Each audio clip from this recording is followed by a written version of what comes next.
在我多年的临床工作中，蛮多胖多囊的女孩最常对我说的是：为什么我跟别人吃一样的东西，别人总那么瘦，可是我连呼吸都会胖？我明明已经在很努力的减肥了，可为什么我越吃越饿，越吃越胖？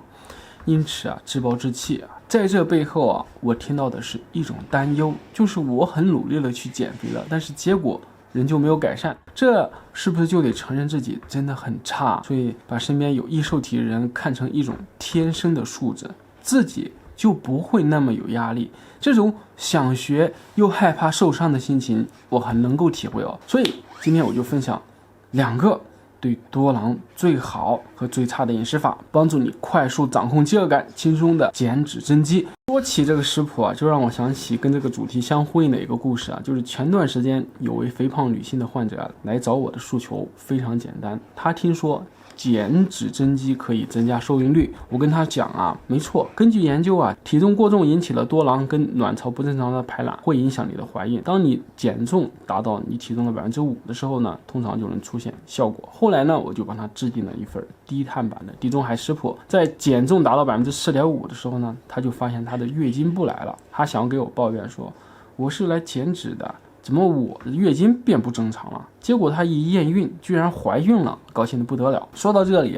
你也想知道这份送脂食谱都吃了是什么，有没有什么科学依据？那这里有一份医学研究研究是让14位确诊多囊卵巢综合征的超重女性让他们进行12周的地中海版的低碳饮食，主要是吃少量的红肉配橄榄油以及海鱼，以及很多的绿叶蔬菜以及相关的一些营养补剂。那这个研究呢，记录了大量的数据进行对比用仪器去扫描他们的体脂肪、净体重、血糖、胰岛素等等。那在接受这个饮食之后，经过12周，这14位女性平均下降了 9.4 公斤。当然有人降的比较多，有人比较少，但是他们的体重全部都下降了，而且总体上他们的一个 BMI 的一个指数呢降了 3.3， 这是一个非常大的数字。其他上面的数据呢都在进行这一种饮食之后往好的方面前进。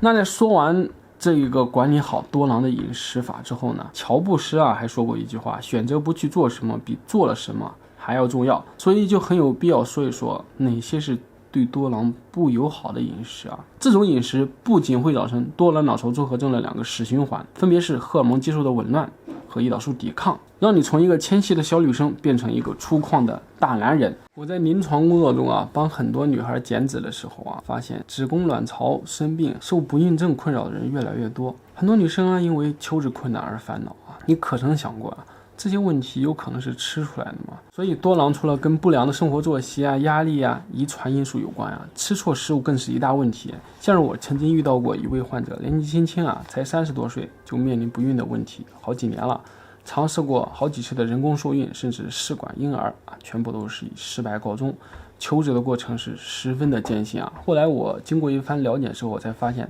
他原来平日里比较喜欢吃甜食，每天几乎就要吃好几块蛋糕，再配上一杯甜到不行的奶茶，因此他的体重才会居高不下。除了甜食之外呢，还有些食物与女性的疾病是息息相关的。以下3大发炎食物一定要尽量少吃，卵巢才不容易生病第一个依旧是甜食甜食是很多女生的一个心头好，饭后或者闲暇的时候来一块蛋糕吃块巧克力都会让人觉得很放松。虽然呢吃太多甜食对你的子宫卵巢没有直接的危害，但却存在间接的负面影响你长期过量的摄入甜食，你的胰岛素浓度会升高，造成胰岛素抵抗，进而导致你血液中的雄性激素增高，产生排卵障碍。这就是多囊卵巢综合征的一个由来。另外呢，吃太多甜食也会增加你的体脂肪，导致你肥胖，而肥胖呢会影响你的荷尔蒙激素的分泌，扰乱你的排卵，自然是不容易受孕。第二个相当重要吃到不好的油比不吃油还糟糕。像是炸鸡排炸薯条等油炸食物酥脆外皮咬下去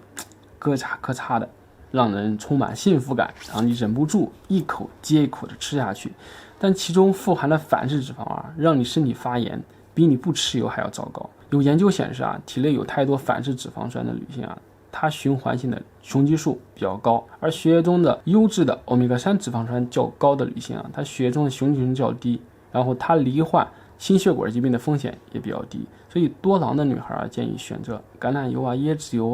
那这种天然健康的油品。再来就是酒精啊，酒精它会损伤肝脏，而肝脏呢就是女性雌激素代谢的一个场所。若是你肝功能受损呢，就会让体内雌激素的浓度增加，同时呢抑制排卵所需要的荷尔蒙激素，导致你卵子无法成熟啊。说白话一点呢，就是远离酒精啊，不但能够防止卵巢功能受损，还能提高卵子的品质，增加受孕的几率。最后大家都可以检视一下自己生活中是否有在摄入这些发炎食物，这些食物呢都是可以用一些抗发炎的高营养密度食物来做替换的。OK， 到节目的最后呢，很多多囊女孩都搞不清自己为何越来越胖啊，甚至吃中药、吃避孕药啊，尝试各种各样的饮食法都失败了，最后放弃了自己。在这里我们不妨回想一下，在我们的传统教育里，是不是让我们在追求正确答案呢？当考卷发下来的时候，你很快的去看一眼题目，就拼命的写答案。那在过去的这种教育环境底下呀，只有这样的策略跟方法，才能写完所有题目并拿到相应的分数。这就是传统教育给我们的影响。当回到我们的人生一样是答题写考卷的话，考卷发下来，你用传统的习惯很快瞄一眼啊，这个多囊怎么吃啊，怎么治啊，很快的去写上你的答案。这样的状况底下啊，你可能发生的问题就在于，你有确定你看对问题吗？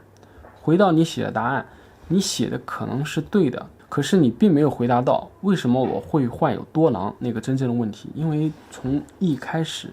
就有可能没看清楚问题，或者你一开始就看错了问题。所以不妨思考一下，如果你要在真实的人生当中得到一个更圆满的结果，你是要正确答案呢，还是要看对问题呢？那其实呢，努力本身是一种被肯定的价值，千万不要让自己活得越努力越挫折呀。而这样的原因只是因为你没有看对问题。所以呢，